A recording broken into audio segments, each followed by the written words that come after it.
The quality of your life is going to be largely influenced by what you decide to say no to. Many people are yes men and they like to please other people, so they say yes to every invitation, yes to every opportunity and offer. But in this episode of 5 to Thrive, I want to share with you 5 things that you must say no to starting this November and for the rest of your life. This is going to be very practical. You will love it, you will need it, and to make a change in your life. So don't go anywhere. I want to recommend my book. Is called Good to Go. There's a story behind it. Somewhere in 2014, I was documenting, evaluating, and analyzing my performance that year, and I wrote a list of 14 questions. I made them 15 actually, and I said 15 questions I needed to answer before 2015. I wrote those questions, and a couple of weeks later, it occurred to me that other people could benefit from the exercise. So I released it as an ebook to my community online, and it got hundreds and hundreds and hundreds of downloads within the first week. Eventually, I turned that into a book about a year or two later. This book has now sold thousands of copies, helped thousands of people across the world, not just within the borders of Nigeria, and you can access your copy right now. Follow the instructions around the video. I'm very eager to ship this to you. I'll be very glad to autograph the first 50 copies that are ordered right now. So make sure you're one of them. So the very first thing you must learn to say no to is, guess what? Someone you've known all your life. And that is yourself. You know, many of us, we like to pamper ourselves, we take care of ourselves. We are very sentimental and sympathetic when it comes to our own personal desires, longings, cravings, appetites, and tendencies. But one of the ways to fail in life is to say yes to yourself every time, regardless of the direction of your feelings, your passions, your aspirations, your lusts, and the things that you consider important. Because as we've grown, you discover that maybe there are certain things you considered important 5 years ago that you now say no to. You're like, oh, thank God I broke up with that guy. Thank God I didn't study that course. Thank God for this or that. So chances are that there's certain things you're thinking of saying yes to right now that are likely going to hurt you sometime in the future. So learn to say no to yourself. There are certain things you want to do or you feel like saying or typing on Twitter or Instagram or YouTube, but you need to pause and say, how will this pan out 5 years from now, 10 years from now? What is the impact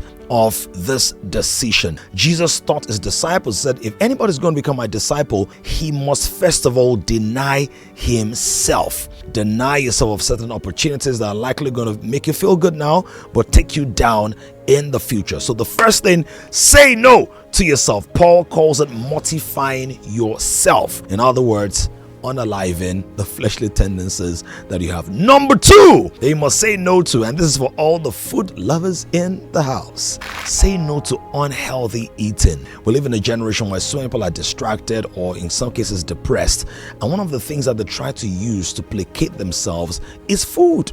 Some of us will eat food functionally, others eat food habitually, others eat food sensually, right? You just find comfort in eating and you eat as much as you can't. You know what that means? That you eat so much that you're full and eventually you eat more than your stomach can accommodate. So that's eating as much as you can't, right? Don't eat to the point where you're so full and you eventually make a fool of yourself, or act like somebody who's full of himself. So what's unhealthy eating? Like excessive grease and huge portions of saturated fats and oil that may affect your cholesterol level. Now, if you're in your 20s and 30s, you may not know how important this is, but as people get into their 40s, their 50s, and their 60s, they go, oh wow, you need to make a change in your lifestyle because there are all kinds of diseases that are sponsored by the introduction of unhealthy foods in our system.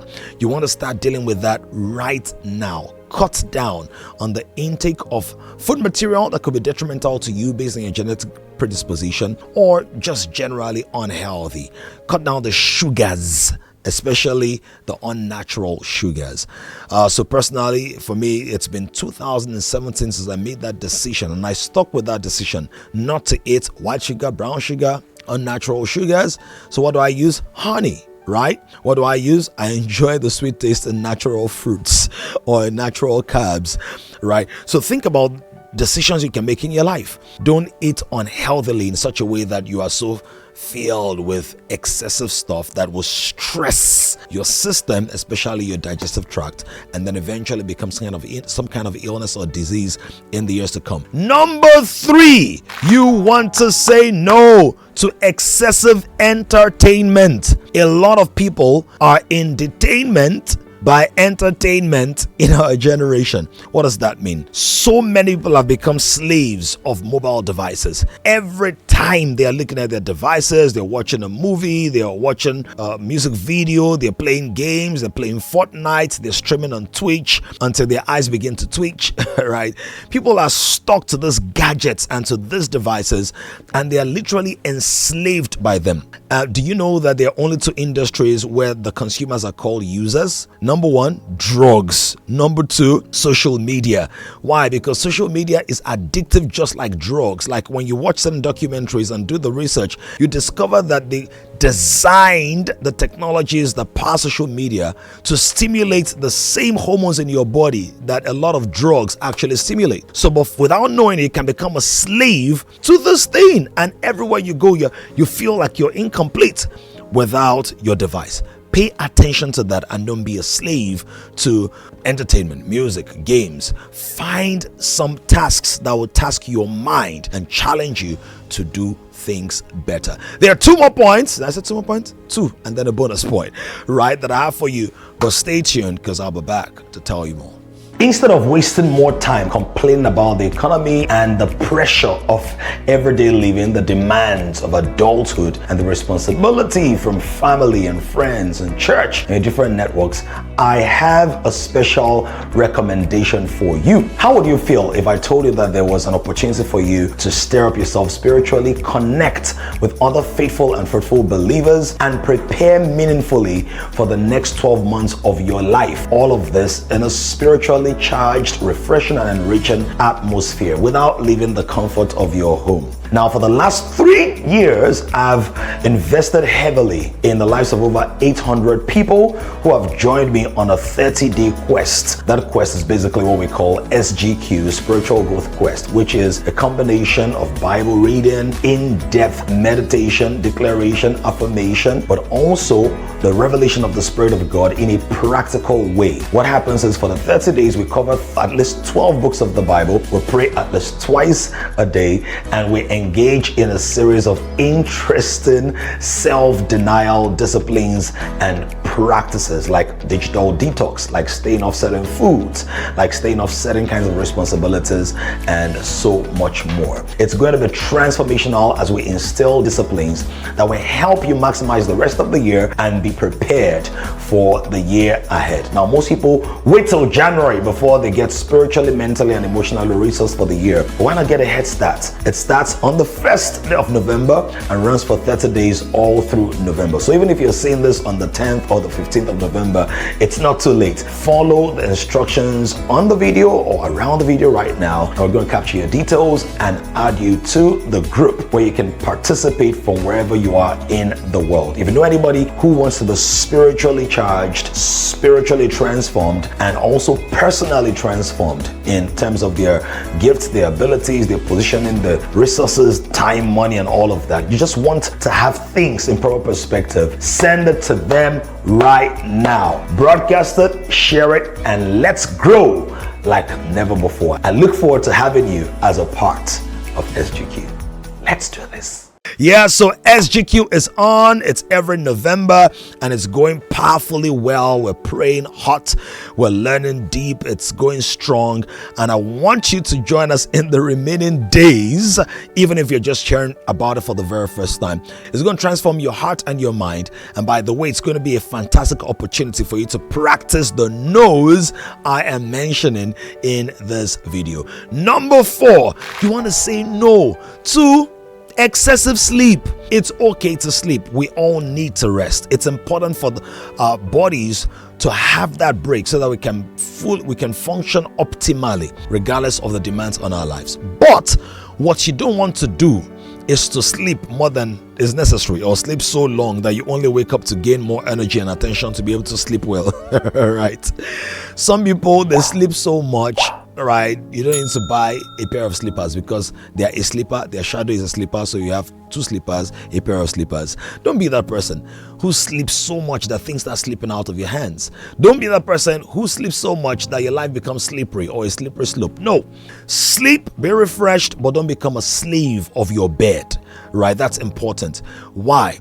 Because you're here on a timer. You have limited time to carry out God's mandate for your life, and you want to be that person who fulfills the assignment and who delivers on the possibilities of their potential. And number 5, you want to say no to negative patterns of thinking. Many of us unwittingly, we've developed patterns of unhealthy thinking. So we're pessimistic, some of us are anxious, some of us are oftentimes easily depressed, or we just entertain negative thoughts. Break that pattern this month and for the rest of your life. Learn to distance yourself from the thoughts that are trying to weigh you down. Learn to distance yourself from the thoughts that try to pull you back. Learn to distance yourself from the thoughts that try to lock you in or lock you out of God's possibilities for you. I love to give a bonus, so let me give you a quick bonus. Number 6. Guess what? Say no to friends who love to lead you to a place that is no good. Friends who are leading nowhere. Friends who just entertain your excesses and your excuses until you are excused from your assignments. No, say no to some of those friends. There's some people that you may love, but eventually discover that these people are actually a distraction to my assignment, to my calling, to my mandate. Now, I'm not saying make every friendship transactional. No, but I'm saying do an audit of your life right now and think about what God has said to you, where God has taken you, and who you need as a sounding board, or who you even need to help, because not every friend is going to be in your life because of the value they add. There's some friends that you add value to more than they add value to you if you're calculating that way. But what I mean is just make sure that the direction of the friendship is positive. Make sure the direction of the friendship is positive. I look forward to sharing more with you. Let me know in the comments real quick which one of these points resonates with where you are at this time. Like this video, comment, and subscribe as well. My name is Damilola Oluwatoyinbo. I'm the pastor of Kings, and until the next video, keep on thriving and flourishing in the things of God.